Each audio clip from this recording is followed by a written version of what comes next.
Hello, everybody. This is Maurice Parker. Welcome to the Maurice Parker channel. We talk about sports and more. Let's get into it. We are going to talk about the week one opening game between the Dallas Cowboys and Philadelphia Eagles that started last Thursday. A game that went down to 24-20, and we're going to go over some of the key highlights. First and foremost, we're going to go over the fact that Jalen Carter and Dak Prescott had gotten to an exchange. Dak Prescott was over his lineman and he spit on the ground. Jalen Carter thought that he was spitting at him. Therefore, he retaliated and spit in Dak Prescott's jersey, which resulted in him getting ejected from the game. He later explained that it was because Dak was acting like he was spitting at him and was smirking, and he retaliated. It's just something that I think learn from, can't do. He would not be suspended for following games. He just had to forfeit this game's paycheck because technically, not by being ejected and not even playing a step on the field, that was a suspension. Uh, Jalen Hurts was back. He had two rushing touchdowns, and he had Saquon Barkley had a touchdown. Williams had two touchdowns, and Dak Prescott looked pretty good throwing the football and stuff. Uh, Looked amazing. Down the stretch, CD Lamb had some critical drops, which cost the Cowboys the game. Unfortunately, in the Week 1 loss to the Philadelphia Eagles, as they unveiled their banner from winning Super Bowl 59 over the Kansas City Chiefs. Going right into the next segue, the Kansas City Chiefs and the Los Angeles Chargers played in Brazil in what was a thrilling game for the AFC West showdown. Justin Herbert really balled out 355 yards, I believe. He had two touchdowns.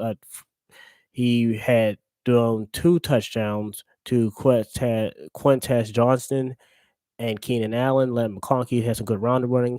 He kept them in the game. He kept them going on to the final run where he had ran for the first down. He had Chris Jones had an outbreak contain. On the flip side, Mahomes looked spectacular. Unfortunately, the first series, Travis Kelsey and Xavier Worthy collided on a crossing route, and once they collided, Xavier Worthy was out the game with a shoulder injury. Juju Smith-Schuster made some good catches down the middle. He ultimately, you could say that Travis Kelsey had a touchdown on a good play. Kareem Hunt, I believe, ran in for a touchdown. Mahomes had ran it in for a touchdown or threw another touchdown to Hollywood Brown, I believe. Yes.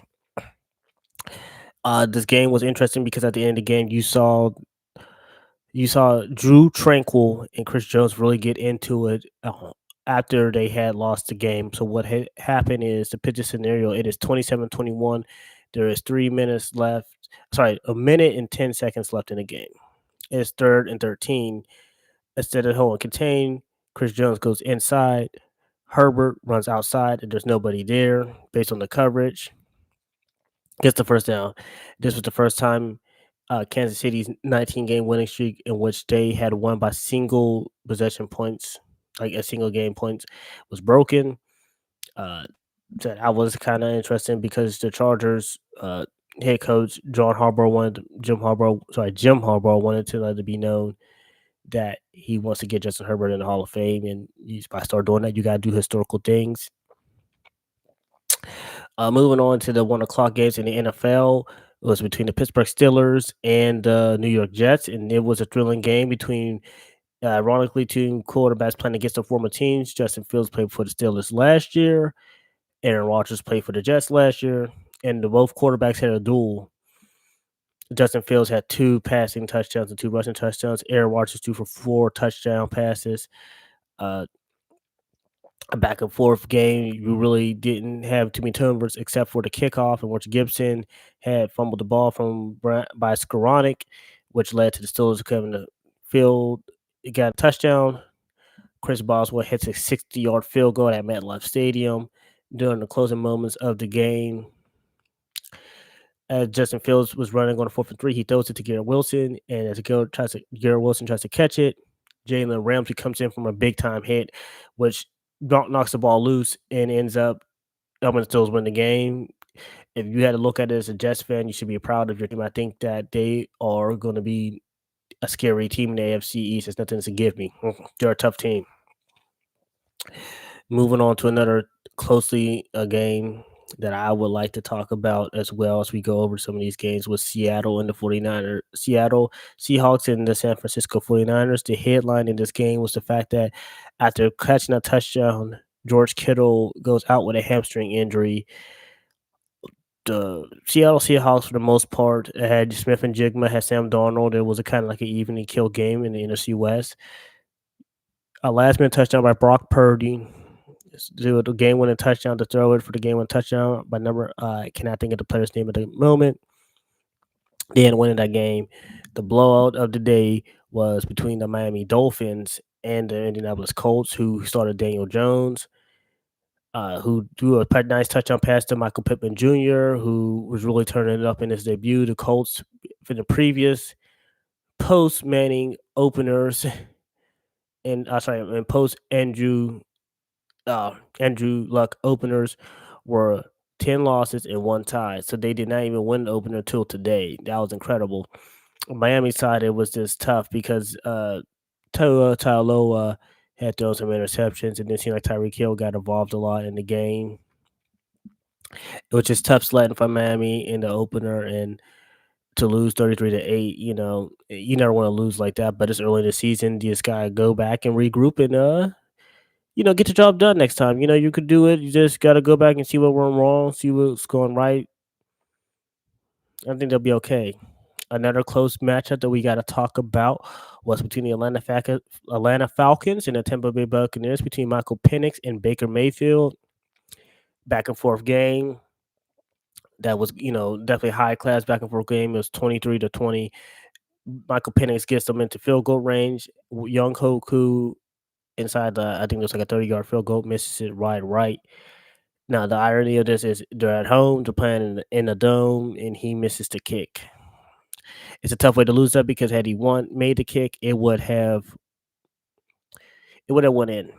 It would have went to overtime at least, and we could have said it went overtime and settled it there. But not even getting overtime is the thing that sucks the most. But you just gotta, I know they're gonna have a kicking competition, so they gotta do that what's best for their team. The Sunday night game that we're going to talk about was between the Buffalo Bills and Baltimore Ravens, and that was a opening Sunday night for the ages, actually. If you wanted to talk about a game that shows why two people were MVPs, Lamar Jackson and Josh Allen, this was it. I mean, scores were going back and forth. At first, the Ravens, high-powered, high-octane offense. Lamar Jackson runs it in for a touchdown. Derrick Henry had like 2 rushes, touchdowns. He was doing really good, everything. You had Josh Allen getting it in the end zone one time, running it in, passing the touchdown to Dalton Kincaid. James Cook was doing his thing. It was really interesting. The turning point of the game happened. So the Ravens were up 40-25 with I think like maybe 8 or so minutes left. The turning point of the game happened when Ed Oliver made Derrick Henry fumble the ball. Derrick Henry is on the Hall of Fame track. Ladies and gentlemen, he's going to the Hall of Fame at over 107 yards. And I believe in this game, he passed Jim Brown for 106 yards, 106 touchdowns. I'm sorry, but that still should be talked about a lot because Derrick Henry is one of the best running backs to play the game in any era. But Ed Oliver made him fumble. The Bills recover, get a touchdown, and after they scored a touchdown, they stopped Baltimore. They scored another touchdown, and they missed a 2-point conversion to tie. Baltimore has a chance to win the game. On 3rd and 10, Lamar throws it to DeAndre Hopkins, who did score a touchdown in the game. He was 3 yards short. And I thought they should have went for it, but instead of going for it, they put in the ball in their defense. Josh Allen throws a few passes to Coleman. The big one was at the 40, he threw the ball to 20 to Coleman. Now Jair Alexander should have just let him score, so that way Lamar Jackson had time to get the ball. They had 3 timeouts. You should have just let him score. But unfortunately, by tackling him, it just ended up calling timeout, which allowed the Bills to win the game. Now moving on to the Monday night game, which was the debut of J.J. McCarthy, who, if you didn't know, tore his ACL last year, so he really did not get to play his rookie year. So this was year 2, really. It's against Caleb Williams, and this was a showdown between Caleb Williams and J.J. McCarthy. At first, Caleb Williams' team was nominating. J.J. had to a pick 6, But then in the second half, after being down 17-3, something happened. JJ McCarthy, as I lovingly like to say, turned into the angry Muppet. He was on fire. I mean, the passes he was throwing to get his team in lanes running, showing no fear, getting them back into the game, and ultimately winning the game. I think it was shocking because I didn't think that the Lions. Sorry, I didn't think the Vikings was going to win the game against the Bears, but the Vikings end up winning, and you just gotta tip your hat to them. Another game that I did not talk about on this show that I need to talk about now that I'm reminded was the debut of Micah Parsons with the Green Bay Packers, and they definitely destroyed the Detroit Lions. Unfortunately, in the game, I don't really say the show, but it was shown in the offense, the defense. Michael Parsons had sacks. Jordan Love looked incredible.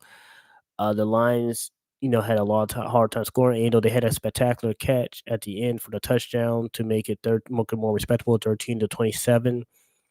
I think it comes down to the Lions just has to figure out now that their coordinator is gone, Ben Johnson, to get some more offensive rhythm and stuff like that. And it had the guys had belief and confidence in themselves that they can achieve this. Uh, Ultimately, in the NFL, it's week one, and for the teams who won, you want to keep that momentum going. For the teams who might have lost a close game, it's just trying to rebound and get ready for the next one. I think that's the best thing you should do. Look forward. The season is a marathon. Now the sprint is not how you start; it's how you finish. I wanted to say thank all of you guys for supporting the Maurice Parker channel, and I look forward to giving you guys more coverage soon. Also, don't forget tonight there is a Thursday night game between the Green Bay Packers and the Washington Commanders. So stay tuned for that game at night on Amazon Prime.